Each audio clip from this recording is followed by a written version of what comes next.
you know it? What? Is that a story? What? Is that the whole damn world? This is bad territory. I expect huge things from Jared Goff this season. Put it in the hands of Jared Goff. Let him go to work. He's got the strongest arm of anybody in the conference. I expect to see great improvement in Daniel Askew coming into this year. He is bigger, he is stronger, he looks faster. Well, buckle up. It's going to be an offensive showcase. I don't know about y'all, but I love it. Let's go, baby. Let's go. This is what we do, baby. This is what we do.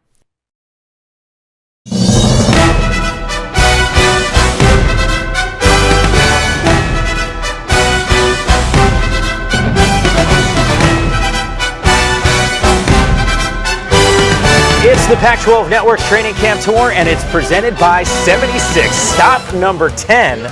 We are in Berkeley, California, home of the Bears, coming off a 5-win campaign, knocking on the door of bowl eligibility a season ago. The experts are saying the arrow pointing sky high for Sonny Dykes' team, entering year number 3. And with that, we welcome you on to the field. Memorial Stadium, Mike Yam, Yogi Roth, and Nick Aliotti with you. And guys, as we make reference to, this is a football team that a lot of the experts continue to say, hey, they can make some noise in this Pac-12 North. Team that people don't want to play. A lot of the biggest reason why is probably their offense. Jared Goff, potentially a top 10 pick in the NFL draft. 16 starters are back, 8 on offense, 8 on defense. They're loaded right now. Well, they're the darlings right now in the Pac-12. Every year you've got your team that you're going to absolutely love, and there's reason to love the Cal Bears. When you look at this squad, 42 newcomers played a year ago. That means now they got 42 veterans within this program. They're going to get after it, and the first few days of camp, they really proved that. I mean, they've had 11 practices, guys, over the last 9 days, not one injury. Not one deep tissue injury, nothing. I mean, this is a team that came prepared. This is a team that didn't just have that mentality of, oh, we're going to be really good, and they kind of have that swag that a lot of young teams have. I think this team has a belief in themselves. They were a game away from getting to a bowl game. I think this year they get to those 6 wins and go bowling. Mentioned those injuries, by the way, a couple seasons ago when Sonny Dykes took over. That was the major story, a major issue. They were plagued by injuries, but you look at this upcoming season, a lot of reason for optimism, as we mentioned, because of their offense. But defensively, Nick, in terms of the rankings, statistically speaking, in the Pac-12 Conference, in major categories, they were last. They have a lot of improvement to do. In the last 2 years, they have given up no less than 30 points to any Pac-12 opponent. You're not going to win a lot of games when you do that. Sonny's excited about this defense. I'm excited to watch them work today, but they're going to have to get a lot better on defense to compete in the Pac-12. And it's not going to be easy, especially when you look at their conference slate of schedules. However, when you take a look at the overall theme, you actually like the way it sets up for them to start, which is a little rare considering what Sonny Dykes has had to go through in terms of the schedule. No doubt. I mean, I can't wait. I'm going to be here week 2 against San Diego State calling that game. And you look at the Texas matchup, and the brand of Texas football obviously is massive, but you look at the rosters, I think Cal can go get that victory. I think they got a chance to go 5-0. And that's going to be tough sledding the rest of the way. Try to find another victory to get to a bowl game. But this is a team that can do it because they scare you week in and week out. You mentioned that offense. This is a team with a lot of firepower. Well, those first 2 weeks, you can watch those games here on the Pac-12 networks, and I know you're excited for it. Anything jumped off the screen at you when you took a look at that schedule? Well, I think they have a chance. I agree with Yogi. They have a good chance to start off strong and be 4-1 or 5-0. They have to go away to Texas. That'll be a tough game, but they need to get that one. I think that's a game they could win. And then I think Washington in conference early is a game that it's very important for them to get off on the right foot. We are excited to talk to Sonny Dykes and see what his expectation level is for this football team. The head coach of the Bears will be joining us next. We'll talk to him about why his quarterback is reaching elite status, not only in the conference, but in the country.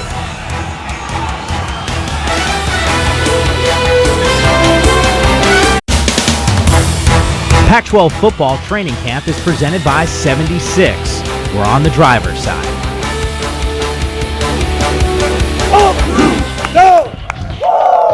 Here we go, here we go. Play fast, Carlos. Go fast, Carlos. Good stick. Now go get it. Jack, don't jump into the brakes. Run, okay? Just stick your toe right underneath it. You don't have to like lunge to stick. Trevor, get a bunch of reps over here now. We got to get reps. We got to get better. Let's go. You weren't sure where the ball was going? Yeah, in the angle, because I didn't want to do the angle. Yeah, yeah. So I tried to keep it straight, but it turned me the other way. Yeah, here's what you want to do. Set the angle here. Like anything else, if you have to, you can turn back and yeah, pitch that's what I did, but it just kind of Once I make my decision now, I want to explode and run and create separation, okay? Good, Carlos? That'll way, Carlos. That's better. That baby. All right, we're in a good spot right now. Let's just keep coming out every day with a great mindset and grinding through it. All right, family on 3. 1, 2, 3. Oh, it is all about that grind. Welcome back to the Pac-12 Network's Football Training Camp Tour presented by 76. Mike Yam, Yogi Roth, Nick Aliotti with you as you take a look there at the bio for Sonny Dykes and what he's been able to accomplish, and certainly a nice improvement in the second season with the Bears, a 4-win improvement. And the head coach of the Bears joins us here on set. Sonny, it's great. Thank you, by the way, for getting mic'd up for us. It's interesting because I hear you doing a lot of teaching on the football field, and I think there's going to probably be a little bit more of that considering what happened a season ago. We talked about this at Media Day. I still think it's a staggering number, 42 newcomers that you had rocking on the field last year that played for you. How is that going to help you this season? Well, that pays off. That's a lot of guys that had experience and know what it's like to play in the Pac-12 and against good competition week in and week out. So it's pretty significant. You know, those players have improved dramatically. The good thing is we've got a great freshman crop as well that we're real excited about that's come in, and that's given our program a lot more depth than we've had, and it's really paying off for us. Coach, we heard you mic'd up a lot on the drive a couple years ago, but if we mic'd you up this year, it might be a little different because you're coaching the receivers now. What's that like for you to be in a meeting room, be around those guys, and then obviously out on the field? Yeah, I've enjoyed it. I mean, I missed, having that kind of personal relationship with the players. I mean, I enjoy walking into a meeting room with those guys, really getting to know them. And I miss that part of it, of coaching. As a head coach, you don't really get to do that as much. You're more of an administrative role, and you get to know the guys and you spend time with them, but it's different when you meet with them every day and you're in there an hour and a half with them and can really get to know them and they can get to know you. So it's been real refreshing for me. I've really enjoyed getting back out there, and I got a great receiver group to work with, of course. I mean, I took the best group. Smart man. Smart move. Yeah, I wasn't going to take the worst group, that's for sure. Sonny, the thing that's amazing to me is, and I don't know if people know this, you didn't play college football, and your dad was a big-time college football coach. Your offenses have been prolific. How'd you get into this thing? Yeah, I have a weird story. I was just a kind of a lousy high school football player, and if I wanted to play college football, I was going to have to play at a small college someplace, and was a decent baseball player and had a chance to go play baseball at Texas Tech and felt like that was a better fit for me. And when I was playing baseball, I missed football. I missed that part of the game. I missed the strategy of football. And when I was playing college baseball, I started volunteer coaching at a high school and then became a high school coach and kind of worked my way up from there. So I have a unique story, but it was kind of a fun way to go through it. Coach, a relatively young team. How do you think they're going to handle adversity this year? Well, that's going to be big for us. I mean, I think really that's going to determine what kind of season we have is how our guys can handle situations when they get tough. And we made tremendous improvement in that last year. We let some games get away from us at the end of the game last season. We're working hard to make sure we get those things fixed. But that comes a lot from experience. How many times that your players are in those situations, they become a little more comfortable every time they're in them. They have a little bit more confidence. And I think that's going to lead to us being able to finish those close games out. And, we've worked really hard, worked hard in the spring, worked hard in fall camp to address situational football. And really, in a league that's competitive like this, most games are going to come down to 2 or 3 big plays and 2 or 3 key situations. So we want to make sure we're good at those. And I think a lot of times it's going to come down to, can you make those timely stops? We talked about this. Everyone looks at Cal and they break down their offense. You have a leader in Jared Goff. You talk about the wide receivers and you have so many weapons there. And yet defensively, this is still an evolution that's taking place, statistically speaking, towards the bottom of the conference in a lot of categories. Take me through why this season is going to be better on that side.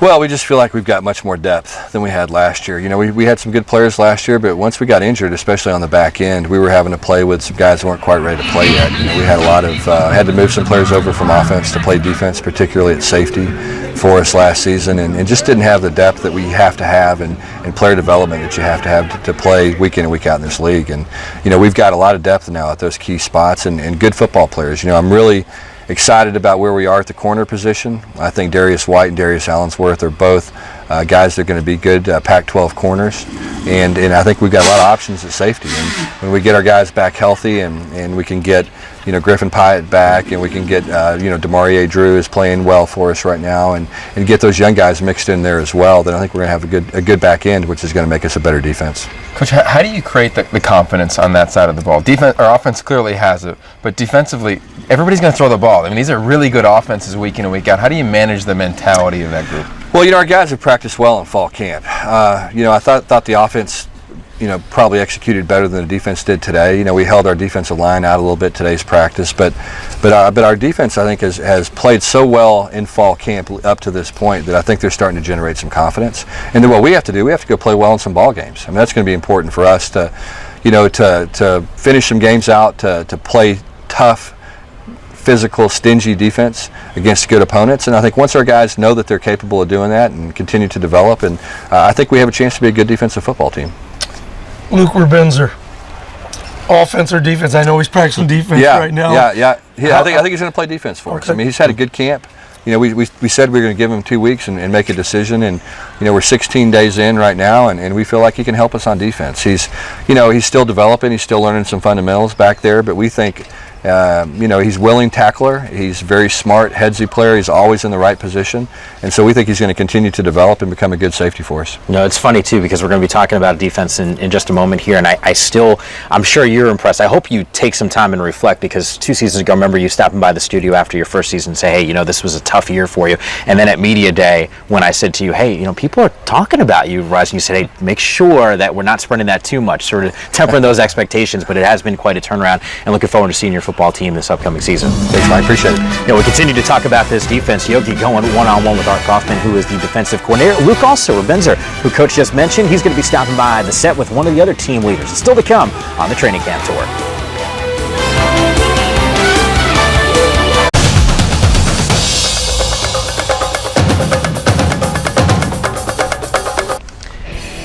Back here on the Pac-12 Networks, it's the Training Camp Tour, and it's presented by 76. Mikey, I'm Nick Aliotti with you. We're in Berkeley. All about the Cal Bears. We spent some time talking to Sonny Dykes, the head coach of this team, not only about the offense, but the team's defense. And you take a look at some of those numbers, and Sonny was very optimistic about why this defense was going to be much improved this upcoming season. You take a closer look at some of the rankings, and there is certainly some room for improvement. Two of the guys in charge of helping to lead that turnaround, Hardy Nickerson and Luke Rebenzer, both of these guys with us. I can't wait to talk to you about the switch all of a sudden for going from offense to defense. But Hardy, for you, explain to me why this season is going to be a breakout season for this team's defense. I think we've grown a lot since last fall. Guys are understanding the defense and understand what Coach Kaufman wants. This is our first time in a long time that we've had the same defensive coordinator 2 years in a row. Yeah. And I think we've grown a lot, and I can't wait till Saturday.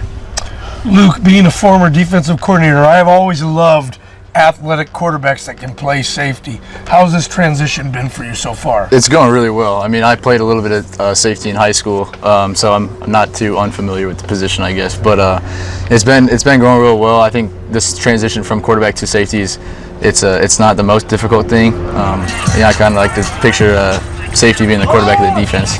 And I think that's kind of been my mentality throughout camp, so it's helped me out a lot. I agree with that. I think you got a chance there. Can you tackle? I can tackle, I guess. I guess we'll see during the season. Can you tackle, Luke? You have to ask Hardy that question a little bit more. Tackle. He's usually a quarterback out there timid, but he's been throwing his body out there. You got to be able to tackle, Luke, especially out there in space. Yeah. Hardy, anyway, we'll look forward to seeing that. I think you'll do a great job there. Hardy, your dad was a great player here, Hall of Famer, excellent NFL player. What's it like following your dad in your dad's footstep inside backer here at Cal, same position? We both wore the same number here, but it's awesome. I always talk to him every night. We talk ball. He's coaching now in Tampa, and it's just I pull up some of his old clips sometimes, and he was a baller. But I'm just trying to be as good as he was, and just my own legacy. Leaving my own legacy here. Game's over, and either you're making the call or the cell phone's ringing. What's the conversation like? Oh, hey, good job. Right here, you could have done this a little bit better. Hey, next time you see this, shuffle out here a little bit, all that. But no, he's got a lot of great advice for me, and we're very close. Our relationship is very close, and it's not all about football. Yeah. Luke, what's been the toughest thing you've had to learn moving from quarterback, doing things that way? I know you said played some safety in high school, but playing defense at Cal now, first year, what's been the toughest thing for you to learn? I'd say just the whole scheme. There's a lot of stuff I'm sure, like there is in any other college system. So yeah, I'd definitely just say the scheme, but I think throughout spring I kind of got that down pretty well. And now in camp, I'm sharpening it up, and it's becoming a lot more reactive rather than thinking. And I think that's a very important part of defense. Okay, you got to do everything going backwards now, right? Yeah, rather than forward. So I don't see where I'm going most of the time. It's okay. Yeah. How is not just in sense of the adjustment for you, but on the football field, but mentally? Because I can't imagine you coming to Cal and saying, "Hey, I'm going to be playing defense," and all of a sudden now you have to sort of shift your thinking, knowing what sort of your skill set was when you got here. How have you handled that challenge? I mean, I think I've handled it pretty well. It's for me, the mindset has just been trying to get on the field. I didn't really come to play football at Cal to sit on the bench and watch for 4 years. I came to play. So that's definitely been my mentality, and just trying to get on the field in any way that I can, whether it's on offense or defense or really however they want me.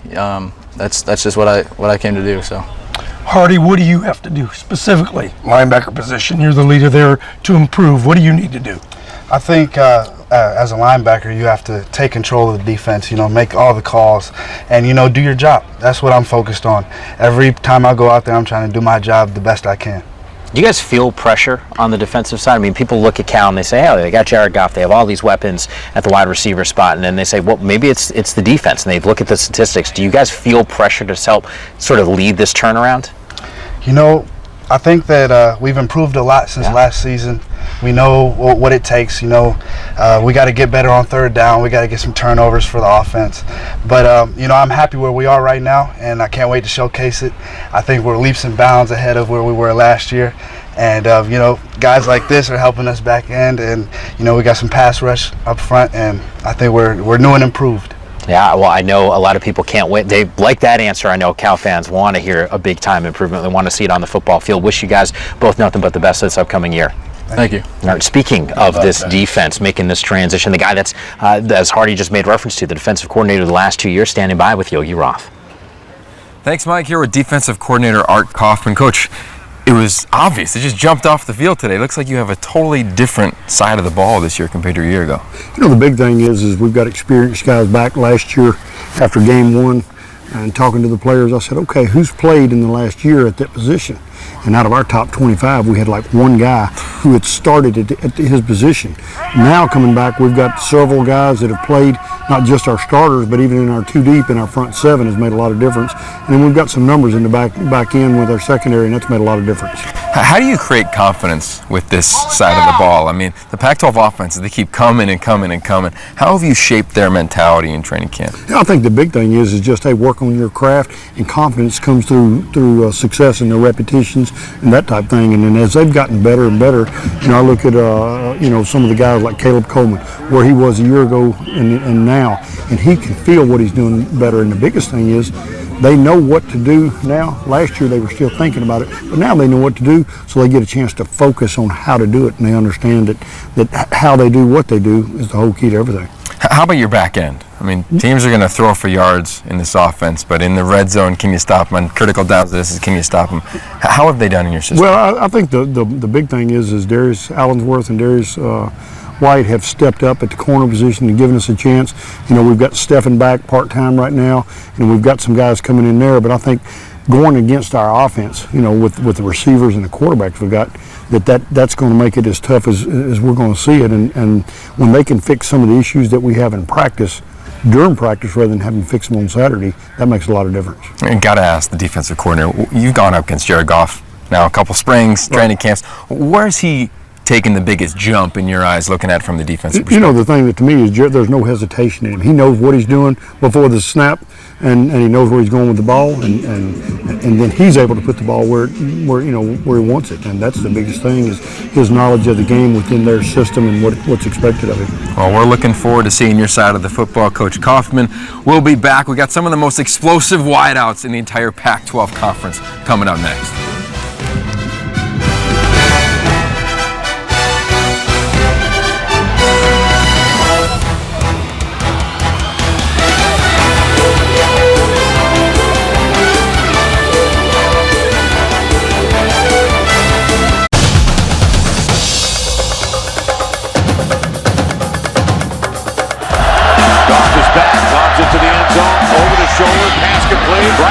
Touchdown, California. Goff pulls it out this time, looking for Lawler. One hand, Are you serious? That was outstanding. Back here on the Pac-12 Network's Training Camp Tour, it is presented by 76. Some of the outstanding moments the Cal Bears season a year ago. As you take a look at what they did last year in the red zone, you can see that touchdown percentage, what everyone wants. You want to be towards that top half. If you could be one, that's great. Two, not too shabby, and two of the reasons why this team has been able to score some points with one of the best offenses we've seen in the country. Bryce Treggs, Kenny Lawler, both the wide receivers with us. You guys brought over, it looks like a back in my day it was the WWF. Now it's not that anymore, but it looks like a championship belt. What's the deal with this? Yeah, the belt just symbolizes what we're all about. You know, we're nasty receivers, so we get physical when we block, physical when we run routes. You know, we're just nasty at everything that we do. We talk a little trash. Whose belt is it, though? Whoever does like the best throughout the week. We have little team competitions within our unit. Like we'll have a college football history test. If somebody gets a good pancake block, scores a lot of touchdowns, stuff like that. I like it. Has anyone been rocking the belt? It looks like it's got a little oomph to it. It does. It has a little bit of weight to it. Who's the owner of the belt right now? Right now, it's Steven Anderson from last season. Okay. He won the most competitions. Looking forward to hearing his story as well. We have a great story about how he was walk-on. And all of a sudden, we're talking about him as an NFL guy. But once again, I mean, this is sort of a unique thing that you're doing. Can I ask, though, because we've gone around the conference. You guys are stop number 10 for us on the training camp tour. And I always like to get the feel for different positions, you know, what they think, where they stack up. Does Cal have the best wide receiving core in the conference? Go ahead, Kayla. Yeah, definitely. I feel like, you know, our unit, we're very deep and everything. And, man, everyone has something to offer. You know, Bryce right here, he's a quick inside dude, you know, get them speedster, get them mismatches and everything. I'm a tall, lanky dude. Try to stretch the field goal up top of everybody, you know. Man, our receivers are great here, and I feel like we stack up in the pack as one of the best. Let's talk about the one-handed grabs. I mean, I played wide out. It seems like sometimes it just happens, but for you, it can be kind of a normal thing. You can just catch the ball if you want with one hand. Yeah, you know, I've been blessed with 3XL glove sizes, everything. You know, when it comes down to it, it's really nothing but concentration. And, you know, my concentration, I believe, is pretty great. When the ball's in the air, I just have a knack, and I just go up and get it. And it can either be with one or two hands. It just, whatever the DB, if he's holding on this left hand, I best believe I'm going up with the right one, no matter what. What's it like to play in this offense? Because you were on the outside when you first got in. Now you're playing the slot. It seems as though there's a lot of opportunities for wide receivers to get the rock. Definitely. There's plenty of balls to go around, and that's what makes our group so unique, is that we're never selfish. We're never waiting or hoping that we should have scored that touchdown or anything like that. If Kenny Lawler scores a touchdown, I'm just as fired up as if I scored it, because we know there's a lot of balls to go around, and we know that at the end of the day we're all going to get ours, and we're all going to eat, as we call it. What's this unit like, though? Because we always talk about, you know, how guys, what they do in the off season in terms of their workouts and whatnot. It seems like you guys have a great relationship together, though. So off the football field, what are you guys doing? I mean, we hang out together. You know, we go out every once in a while, have a great time, play some video games, stuff like that. And all summer we're here training. Jared runs our practices, our 7-on-7. And about those one-handed catches, we have like 2 days a week where all we try to do is one-handed catches during warm-up. So that's definitely paid off. I was going to say, Kenny's making sure he's taking home the belt at least at that point. Man, I wish. What is the attitude of the team? Like, we were here 2 years ago with the drive, and I can remember it like yesterday. We were here for picture day, and everybody was talking about the Rose Bowl. You went through that season, one win. What is the confidence like with this team now after a rebuild last year heading into this fall? I would say it's very confident, but we're not trying to get too far ahead of ourselves. I believe saying that we wanted to go to the Rose Bowl, that was an immature team talking. So this year we're just going to take it 1 week at a time, and we're going to try to be 1-0 every week. So right now all we're focused on is Grambling State, and then we'll take it 1 week at a time after that. When you guys get onto a game field from this receiving core, what do you notice from the DBs? I mean, is a lot of bravado? They try to talk a lot of trash, or do they look at you and you're like, man, they're kind of scared. They know we're coming. I think each DB is different. You have some DBs that know that we're pretty good, and I feel like they're intimidated. Then you have like pretty good DBs in the pack that are confident in what they do and come out ready. They know they're gonna get a good game out of us, you know, and that's gonna help them pursue what they want to do, you know, add to their resume and everything. But I don't know. I just think every DB is different. Have you noticed this camp, your secondary, being much more competitive than maybe the last couple of years? Coach Lovett came in, man, doing incredible things with the DBs. You know, DBs picked it up a lot, man, it's just their technique has been getting so much better, and man, it's getting us is better as well. You know, we come out here competing every day, and it's great. I love it. You know, I know Jared Goff's going to be coming up with us a little bit later in the show, and I want to get your guys' take on what he's done. But earlier, we talked to Sonny Dykes, who says, hey, he's coaching you guys. He's in the meeting rooms with you. We know him as sort of the figurehead of this team, but now you've gotten an opportunity to sort of spend some time with him on a regular basis. What's sort of the difference that you've noticed now that you have sort of maybe a closer relationship this season compared to the previous? The biggest difference I see is that he's a lot more comfortable with coaching us up and telling us where we need to be. You know, his first 2 years as an underclassman, he didn't want to step on anybody's toes, you know, overcoach us or anything like that. But now he wants us exactly where we need to be out of our breaks. He wants us to make every big play. And a couple times in practice, we'll have a whole drive. We call it check, and that's when Jared's calling the whole offense. So he looks to the left, tells us what he wants on that side, looks to the right, and he's basically marching us down the field off of his own playbook. So he has a lot more command over the huddle and his players.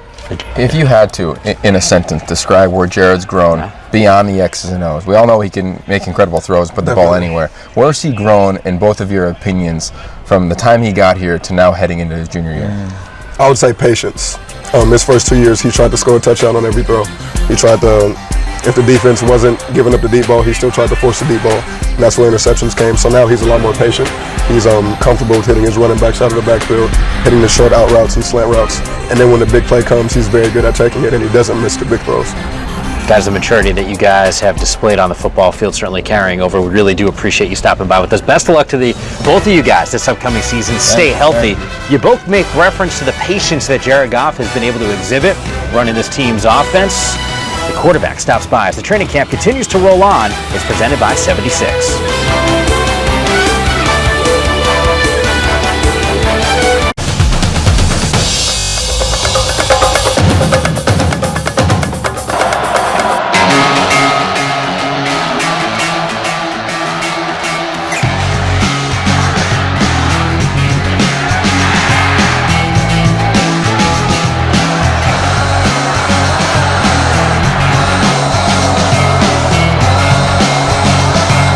Back here on the Pac-12 Networks, it's the Training Camp Tour, and it's presented by 76. People are talking about Jared Goff as a top 10 pick in the NFL draft. You can take a look at the statistics and the numbers, and they speak volumes in this offense, which has absolutely flourished over the last few seasons. And with that, we talked to the quarterback of the Cal Bears. Jared, last year around this time, remember, you were on the show with us, Training Camp Tour, and you said it just feels different this year. How does it feel this year compared to maybe those last two seasons? Yeah, it's even more so. It feels a lot different. I think last year we made a lot of strides in the direction we wanted to go, and then this year I think we've kind of taken it to the next level and gotten to a place where we're really comfortable with coming into the season and really excited to have a chance to compete and be a really, really competitive team this year in the Pac-12. Jared, before this thing's all over, particularly if you stay 2 more years, and I hope that you do, but we won't get to that subject because that's a bad subject, I understand. You could have all the records that they've ever had here in the Pac-12 throwing the ball. You broke a lot of Cal records here last year. What do you need to do specifically in your mind to improve? I think just the mental side of the game, honestly. I think physical, you can work on that every day in practice, but I want to get better at the mental side and kind of being able to see things before they happen and be able to have the game slow down in my head a little bit more. And it's happened over the years, the maturation process, I think, of a quarterback. It tends to happen as you play through games, and I've played 24 starts now, so I've been able to, go through it and be through the ups and downs. So that part hasn't been too difficult, but I just want to learn more about the game, I think, and just become more of a student of the game and learn as much as I can. Smart. Offensively, 38 points a game. What is this offense? Can we take it 7 more points a game? What does this offense have to do to I won't say take it to the next level, but to get better? Absolutely. I think the work we put in this offseason, I think, is going to show on the field this year. I think the chemistry I have with my receivers this year is at an all-time high, and I'm very comfortable with all of them. I think pretty much 8 deep across the board. I'm 10 deep. I'm comfortable with all of them, and they're comfortable with me. We have great communication and chemistry, and the O-line has gotten 10 times better than they have been in the past. The running backs are ready to go. They're all juiced up, ready to go, and it's just kind of starting to mix together, come together perfectly. So we should be able to boost those numbers up. I mean, that's not what we're concerned about. If we get to score 3 points and win every game, that's fine. But we like to score a lot of points in this offense and be fast, so that's what we plan to do. And you have. Yeah, it's funny too because you talk about your offensive line, how much better they've gotten. Remember after Sonny's first season, he was in our studio and said, hey, we've got to figure out a way to run the football effectively. And then last year, Daniel Lasco, and he had called him maybe the most important guy in this offense, considering I think he was the team MVP at the end of the season.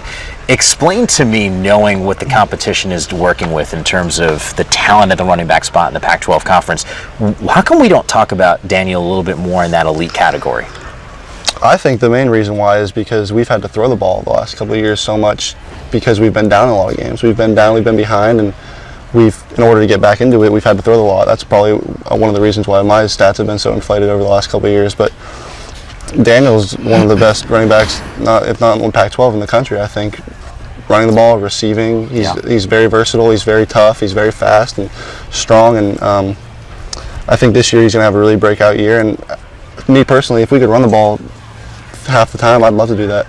I think that they deserve it. The running backs are really good, like you said, and Daniel should get, hopefully 20, 30 carries a game this year. Coach brought up some of the passing records. We think about your legacy here at Cal. I started off by saying, hey, people are talking about you as a top 10 pick in the NFL draft. How much do you think about what's still to come for you in your career? Try not to think about it at all. I'm focused on this season and what we have going right now. It's such a special time right here, right now, and I'm trying to just soak it all in and enjoy it while I can, because I know it'll be over in the blink of an eye, and I don't want my legacy here to be that of stats and numbers. I want it to be of winning and hopefully bringing Cal back to a winning culture and bringing a lot of wins here. And I don't want it to be of just stats and numbers. It's not what I want to leave my legacy here. You go against them every day, the secondary. Last year, let's face it, defensively, that was Achilles' heel, a lot of explosion plays. What do you see from that group? They've gotten tremendously better across the board. Safeties, corners, I think bringing in Coach Lovett has helped a lot. He's done a great job with the corners, and the thing I've noticed mainly is their ability to make plays on the ball now. I think that when the ball's in the air, whatever he's teaching them over there, it's working, because they're making a lot more plays on the ball. I don't have as much of an easy time throwing fade balls or throwing balls in tight windows. They're making plays, and I have to kind of be conscious of it now where, all right, that guy's really good out there guarding Kenny Lawler. I've got to be a little bit more conscious about it, and it's just been really, really good to see their production this spring and fall. Jared, I know you said you're not necessarily worried about the numbers. I'll say this, the numbers are pretty impressive, though, and it's fun to watch you on the football field. Wish you nothing but the best of luck this upcoming season. Thank you guys very much. All right, we're going to keep on this offensive theme, especially when we talk about this Cal Bears squad. Yogi Roth is standing by. Thanks, Mike. Here with Tony Franklin, offensive coordinator at Cal, and the backup quarterback, Chase Forrest, who, Mike, by the way, has way better hair than you. Yeah. But within that, I want to talk about your offensive system. Coach, what makes it so unique to play quarterback in your system? Well, I think the biggest thing is that we try to make it incredibly simple. I think that a lot of times coaches will make things very complicated, and so you're really smart if you play. I try to do just the opposite. I want to make it incredibly simple to where that somebody can come in and utilize their talents immediately without having to spend 4 years of a learning curve. And so it's a simplistic approach, and we basically kind of do some simple things, and we tell them throw it to the open guy, and if they can figure out who's open and throw it, then they get to play. Now, Chase, you've been making a lot of noise in training camp. You've had an incredible camp thus far, but the transition to this style of football is totally different than what you ran in high school at Mater Dei. What's it been like learning from Coach Franklin? What's been the hardest thing to adjust to? I think the toughest thing was just tempo and playing fast and making quick decisions. Coming from a primary pro style in high school, everything's a little slower, and you get to change the calls a little bit. But with this, it's up tempo and making quick decisions. And the big thing, you got to be decisive, and that's the thing that he pushes us with. And I love it. It's been great, and I've enjoyed the process. All right, so quick decisions, being decisive. You guys do it in the red zone. You absolutely rip it. But the way that you teach footwork is a little unique compared to a lot of other places around the country. What do you teach in the red zone? And show us, utilize, and Chase how you teach that footwork where they can get rid of the ball pretty quickly. Well, the number one thing that we try to do in the red zone is that we try to eliminate some steps, because you're going to get pressed. Somebody's going to get pressed somewhere, and so your throwing areas are going to be a lot smaller. Your windows are a lot smaller than what they are. So instead of taking a normal 3-step drop, or some people even take 5-step drops, is that we just do what we call an open shuffle. So he'll take one step. If you watch him here, when he catches the snap, he's just going to take one drop step and try not to drag his left foot, and then he'll be ready to throw, and then his feet are going to be like a typewriter. the number one thing that we try to do is we try to manage everything after Peyton Manning. They get sick of hearing about it. You've been in my office, you know that I've got a portrait in my office, and they hear it all the time. And so we want their feet to emulate him. To me, he's the best pure pocket passer in the history of the game. And part of it is because he finds throwing lanes so quick. And so in the red zone, when he's getting ready to throw, if his feet are wide, if they're working like a typewriter, he can immediately move to a throwing lane, get rid of the ball instantly. Chase, is that hard for you to do? No, I mean, at first it's a little different, you know, rather than kind of just sitting back and throwing it. But it's good. You get your hot feet going. You know, you can get the ball out quick, and it kind of sets everything up into, you know, everything, and it all works out. I dig it. All right, so let's see a full speed one. Let's see those typewriter feet, man. On you, you got the cadence. All right, here we go. Let's go. Tug City. Get used to throwing touchdowns. I like that. Fellas, thanks for the time. You definitely want to come back because we have a feature on Steven Anderson, a young man who's going to be catching, I think, a lot of touchdowns this year, Coach.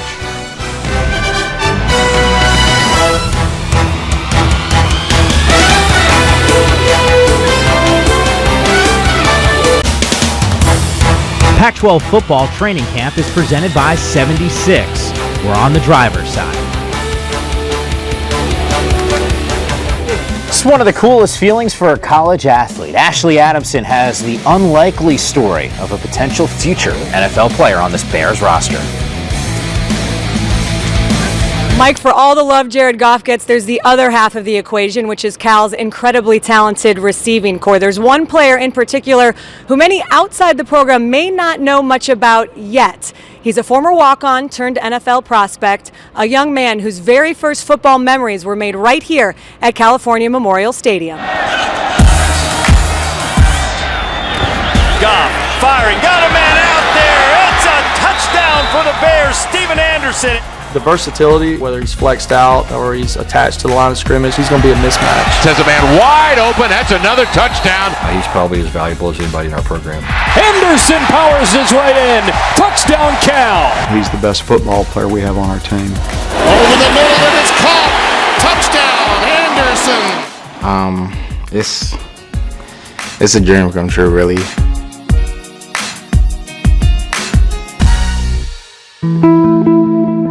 I always had it in my heart that I wanted to be a Cal Bear. Parents went to Cal, my sister just graduated from Cal, but in high school, I didn't get any offers.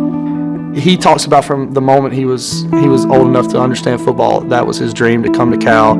It didn't matter to Anderson that he wasn't offered a scholarship. He set out to fulfill his dream and made the Cal football team as a walk-on. We have a deal I do at the first of every year, have all the walk-ons stand up. And I tell them that we don't care if you're a 5-star or a walk-on, you're going to get an opportunity, and you can see a glimmer in his eye to say that, you know what, guess what, I'm going to be one of those guys. Not too many people knew who he was coming out of high school, and in the end, he just hadn't got a lot of hype. He's one of those kids that just shows up and works hard. From the moment we got here, he jumped out and said, I'm a good football player. I'm not big enough, I'm not fast enough, I'm not anything. I'm just a good player. Goff throws and he's falling down and completes the pass to Steven Anderson. I envisioned being on scholarship ever since I came on. You know, the scholarship things are always tricky. We thought we were going to get him on for sure, and then it looked like we may not be able to, and then luckily it worked out the way it did. Since all y'all here and everything, I love all y'all. To my mom, everything. I just wanted to, been waiting to give her this letter. What is it? I'm on full scholarship at Cal Berkeley.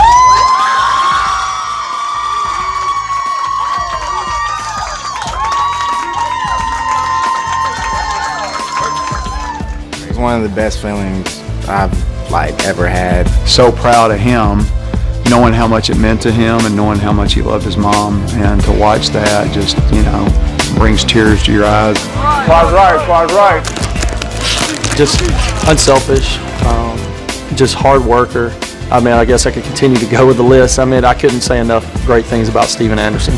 Makes you want everybody else to say, watch him, be like him, and then just shut up. If everybody played the way that he plays the game, as passionately as he plays, then we would win every game.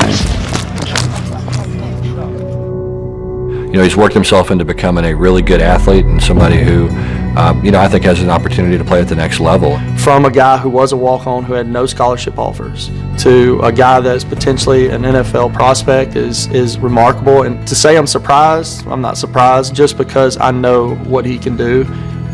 I feel like I used to just hope and pray to be in the NFL, and the fact that I could be less than a year away from it is just crazy to me. So if I were to do it again, I'd do it the exact same way, because if I came in on scholarship, maybe I wouldn't have worked as hard, and I'm grateful for my experiences. What a tremendous story about Steven Anderson. It's always great when you see guys earn that scholarship. The video, always incredible, and he's one of those returning offensive starters. There's a lot of reason for optimism surrounding this Cal Bears team. Jordan Rigsby, you can see him at the bottom of that list. He's with us, with his dad Craig as well. Guys, absolutely fantastic having you here. There's a little bit of a family affair with it that you have at Cal. Take me through sort of the family tree with the Bears. Oh yeah, so I mean it started out way back when I was a freshman in high school, and my older brother Tyler started getting recruited, and that's when we met Coach Tedford and them the first time, and my brother ended up coming here, and then I finished out my high school career and I had offers. Then I ended up being lucky enough to come here as well, and me and my brother played here for 2 years together. My redshirt freshman year, we were lucky enough to be able to start next to each other at left guard and left tackle, and that was just an experience of a lifetime, and it's been awesome. And my dad's been with us every step of the way, and my mom, and it's been awesome for them to be able to. I mean, they come to every game, home or away.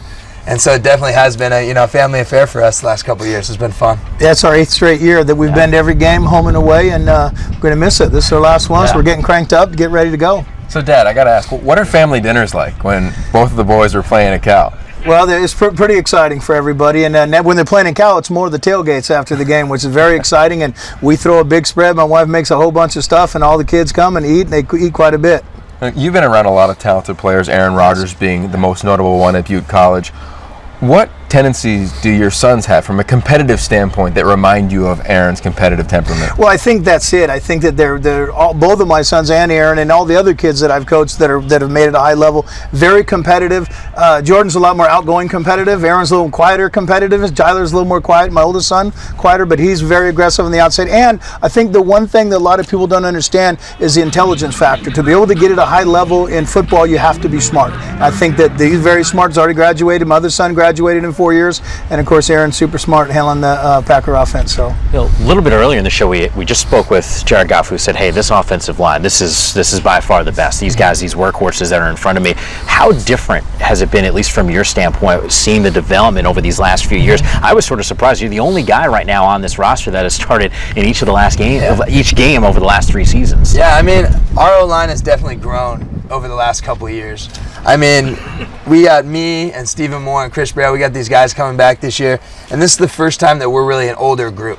I mean, back when I was a redshirt sophomore, I was the oldest guy in the group, and I had only played 1 year. Yeah. And we've been really trying to gel together and come together as a group ever since then. And I think that this camp has been our best camp as a unit. We've kind of still switched some guys around. I've played center a little bit in camp. I played guard, and we're kind of starting to solidify stuff now as we get closer to Grambling State. But I think as a unit, we're the best that we've been. Yeah, I mentioned that Grambling State game, by the way, that will be on the Pac-12 networks. Guys, absolute pleasure having you on the show. Is it okay? Can I stop by one of those tailgates? Absolutely. We got great food. You're going to love it. Just want to make sure, because it doesn't look like Jordan ever really goes home too hungry. Still to come here on the Pac-12 networks, just wrapping things up. What did Coach Aliotti and Yogi Roth learn today? That's next, and it's presented by 76.